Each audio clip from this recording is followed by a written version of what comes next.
Hey everybody, it is Tedley here, and this was the Spookball edition of Rupaul's Drag Race. Alright everybody, so last week I saw that I got a couple extra views on my video. You know, I didn't read the comments or anything, but I can only imagine that, you know, it was Trump the Rusical, so I don't even want to know what happened there. But you know what, I'm super excited about this week because, you know, firstly, I love how the show, Rupaul's Drag Race, the show we always talk about, has incorporated the Rupaul Ball Challenge much early on in the season, where there's so many other queens to show off their looks, and it's not just like 5 or 6 queens left, like it's the whole group of women. They're sewing, doing what they have to backstage, getting a better chance to see them interacting backstage. I just love that they moved this challenge to a much earlier point in the show, and so I am ready for this. And on top of that, it is a Halloween themed episode, so that's gonna be fucking awesome. And so as y'all can see, I wore my best little Halloween couture here. I have my little goth topic ensemble, as well as, you know, these blood shades. And so we're gonna talk about some of the lurks that was presented on the runway, you know, and there's a lot of the backstage drama, and of course, you know, when I'm filming this, it's exactly after the episode ended, and so I just am I gonna remember everything? I don't necessarily gonna be talking about Brooklyn Heights and Miss Vanjie getting it on yet until I see the full-on naked production, until it gets to turn into Folsom up there in that workroom. I don't think I'll be talking about that public display quite yet. Just getting to it, you know, I had heard there was supposed to be like a first time in drag runway that was a part of this, and like I guess that was totally not there, except Ru did bring up that like a lot of drag queens, their first time in drag is Halloween. And so this is a super exciting challenge because every gay person loves the weirdness of Halloween and the dressing up, and Halloween just identifies with so many of us for so many different reasons, and they're all gay reasons. You know, I'll just talk about the queens who I felt did the best job first. Plastique Tiara, like, it is so funny how, like, I'm like, oh, she's Alyssa Edwards' drag daughter? She just pretty? I don't know about her. But, you know, as the show goes on and on and on, you know, she had me at Cariminum. She had me at Ariana Grande.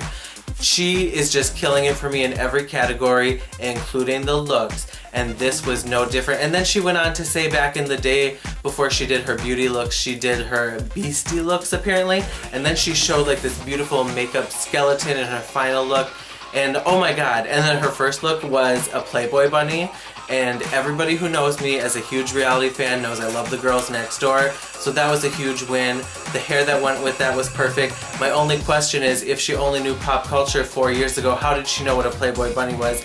But that's besides the point, because she looked beautiful. The second look also looked beautiful, and then the third look was just perfect. And I cannot believe how obsessed I am with Plastique Tiara, and now I'm rooting for Plastique to win the whole show. Another one who, of course, we all love, of course, is Brooklyn Heights.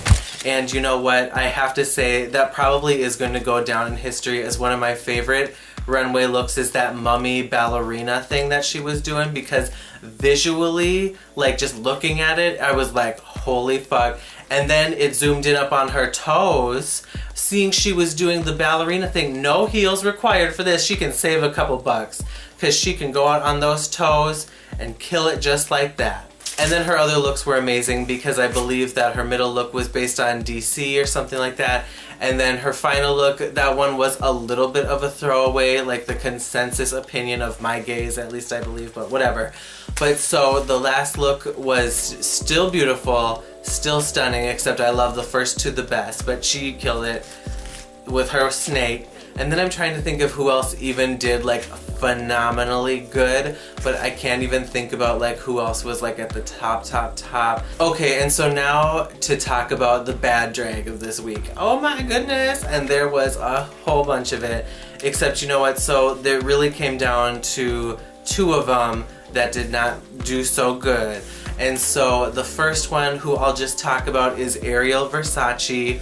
who, when I saw her coming in the gate, like, I didn't know anything about her Instagram following or anything like that, but I definitely, like, when she was in her confessionals and she just was already still just as a boy so perfected, and then when she was in drag, like, I mean, I don't, like, this week really pointed out that she didn't have much range, but, I mean, each of her looks were really good, except, well, so point blank, I loved the syringe hospital nurse look, except it didn't look like a slutty drunk white girl at a party. It looked like a full-on Dragula style runway outfit that would just be beautiful for some goth show, but to me it was not giving the challenge, which was supposed to be not so over-the-top drag, in my opinion.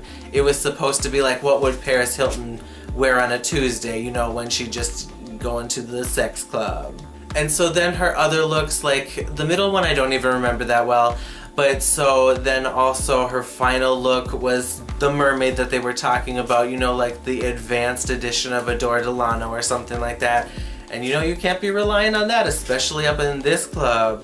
So you know what, as much as I do have to say her makeup looked great, her hair was always like 10 feet taller than she was, which is a plus, but you know what, it's just like we didn't get to connect with her and we didn't know who she is.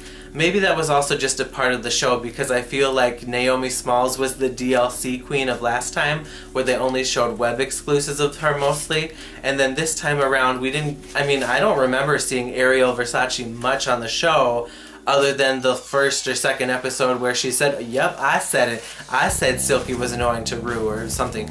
But so that was such a minimal part too. It's just like, oh, I guess she was just kind of there to, you know, take up a little space. Ooh, she was the filter queen, just like Instagram. And then the other queen, who I completely revoke anything nice I ever said before, was Sugar Cane. Because, so I saw her little YouTube video, Sugar in the Raw, and she, oh my goodness, if you guys rewatch my video of the night of the 6 queen lip sync, I told you guys right there, children, you don't even remember, but that odd, peculiar house remix of Jennifer Lopez's Waiting for Tonight was the tea. Jennifer Lopez's remix of Waiting for Tonight was a huge gay hit back in the day, in the 2000s, the early 2000s, and so just the fact that Sugar Cane was like, I didn't even fucking like that remix. I'm like, oh, what? So, ugh. Maybe I just need to have a woman-to-woman conversation with her, you know, play her the song again when she's not so stressed out or anything, you know, with the competition. But you know what, Sugar Cane, you should have remembered that one from back in the day. But so then here we are.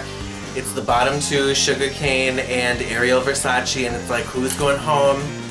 I figured that Ariel, she talked a big game, and so I'm like, is she gonna let anybody down, or is she just gonna slay this, you know? I mean, she's a young girl, is she gonna death drop, is she gonna this, that, or the other? But yeah, like, I just wasn't necessarily featuring those. The troll look was terrible.